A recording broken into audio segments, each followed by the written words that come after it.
Shoes.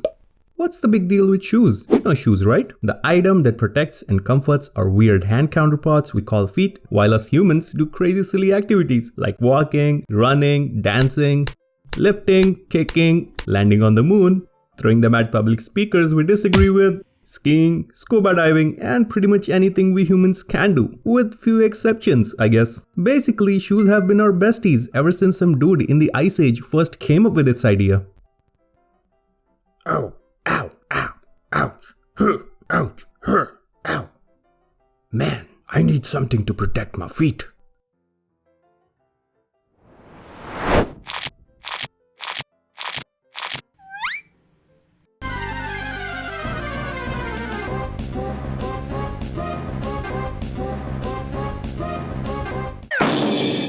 Ha ha ha ha ha, much better.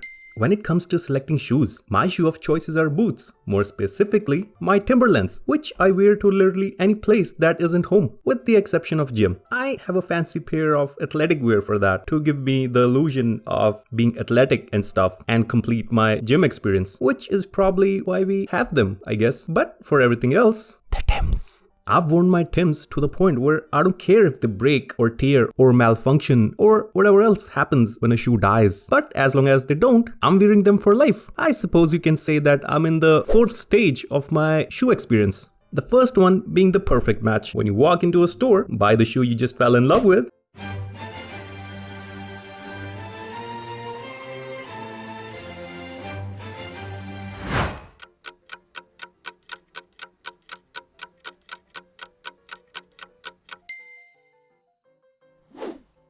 and can't wait to try them on for the first time. Or the second because you wore them first before purchase. Anyways, the second stage is when you don't ever want to wear them. You just want them to be safe, clean, and protected like a piece of art destined to be treasured forever. My precious. Then comes the third stage, the first step. You finally decide to take them out in the world of danger. Okay, I'm ready. Here goes nothing.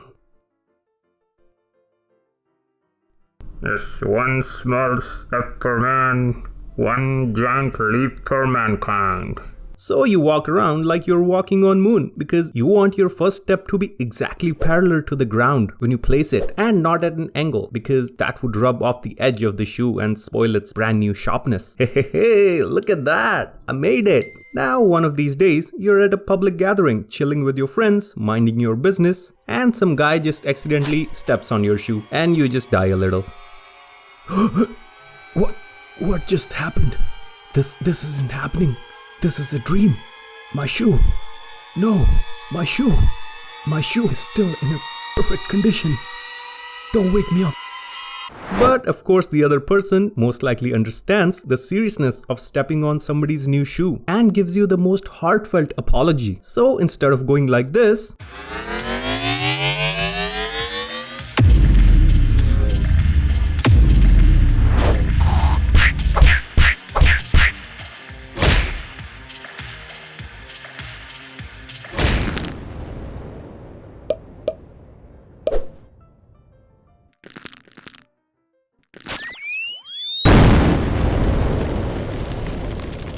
you finish it with a simple, "It's okay, pal, water under the bridge." However, this has broken the spell. You now have realized the mortality of your once thought to be invincible shoe, and now you start wearing them on a more regular basis, followed by wearing them like every waking hour of every single day, which is the fourth stage. That's where I'm at. Fifth stage is when your shoe has basically become unwearable from carrying you around for so long, or you misplaced it, or threw one of your shoe at the public speaker you disagree with, and thus ending the cycle where the journey begins again for a new perfect match, which I believe to be a glorified myth. Let's be honest, what's a perfect footwear than flip-flops? Flip-flops are awesome. You wear them anywhere you like. They are light, comfy, and quick to remove, like this. So yeah, perfect match is a myth, or an excuse fabricated for occasion when the person is losing at some competitive game that to an extent requires footwork, and instead of gulping their hurt pride and accepting that they can use some more practice for certain skill set, they decide to blame it all on the all too poor and innocent pair of shoes. Hey, you just won because I'm not wearing my perfect fitting shoes. Consider this your lucky day. Okay, I'll take it. The reason why I favor boots over all other type of shoes, other than boots giving me simple and taller look, is that they would be an ideal footwear to survive a zombie apocalypse if one were to happen someday, like tomorrow. Think about it. They're strong, durable, less slippery, can withstand heavy workload, protect your feet in almost all weather conditions, and you can do anything from running, jumping to climbing or kicking in them, should the necessity arises. You know, imagine running from a zombie in high heels. Now, I'm not bashing heels, but if me and a person in heels were being chased by a zombie, I wouldn't have to outrun the zombie. I would just have to outrun the person. Unless they have somehow mastered the art of running super fast in heels.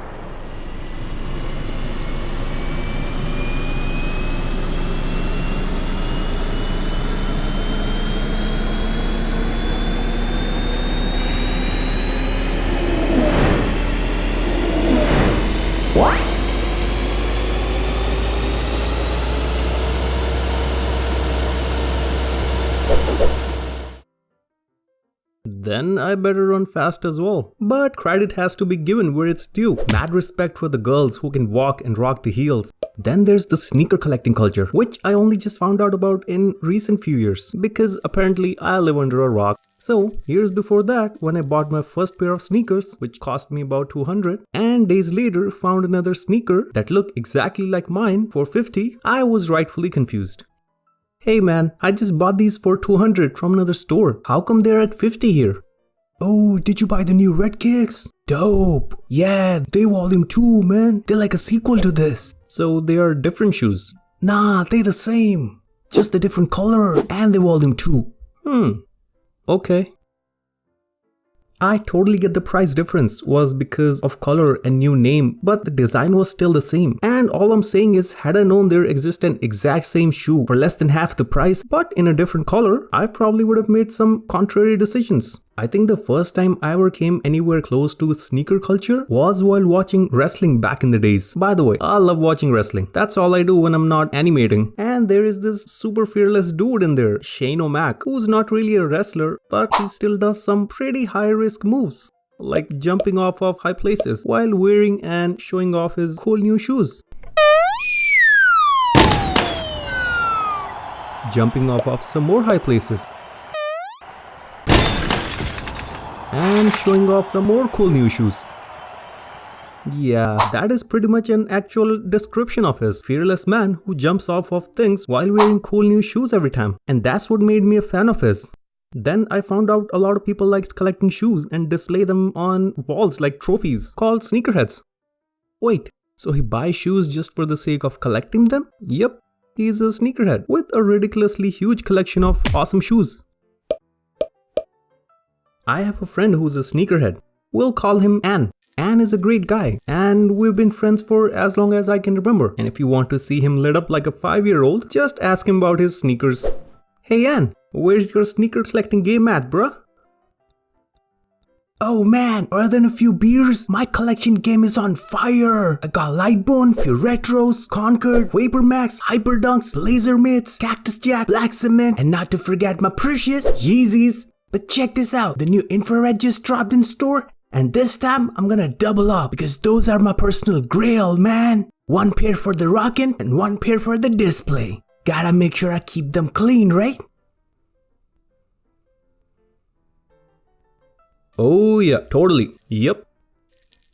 It's okay, Timbies, you're still my favorite. Now, just because I'm not a shoe collector doesn't mean I don't understand a sneaker collector's passion and the joy they feel from collecting shoes. Or how when they get their hands on a shoe they've been waiting to purchase for ages, not only does it adds value to their appearance, but it also gives them a sense of achievement and elevates their confidence to new heights.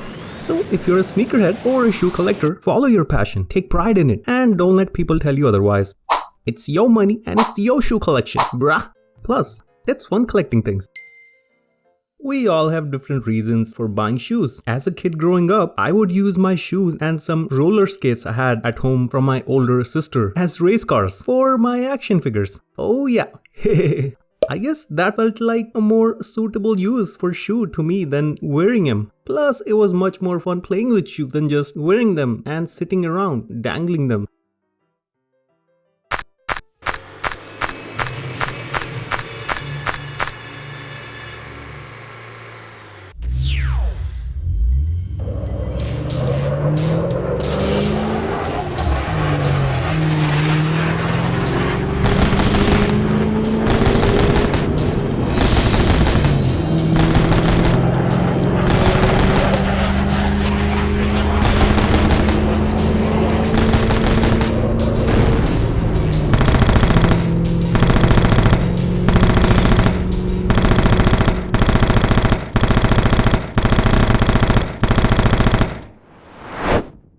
So, whenever my action figures exceeded the number of shoes I had, that was the time to ask my parents to buy me more shoes.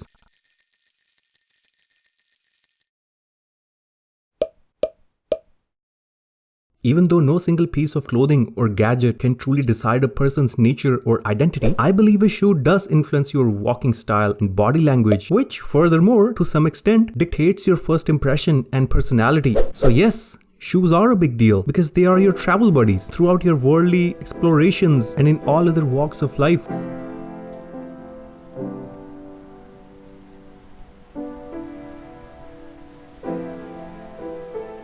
So make sure that you invest in a good footwear, rock them like a boss, keep your best feet forward, and most importantly, don't trip.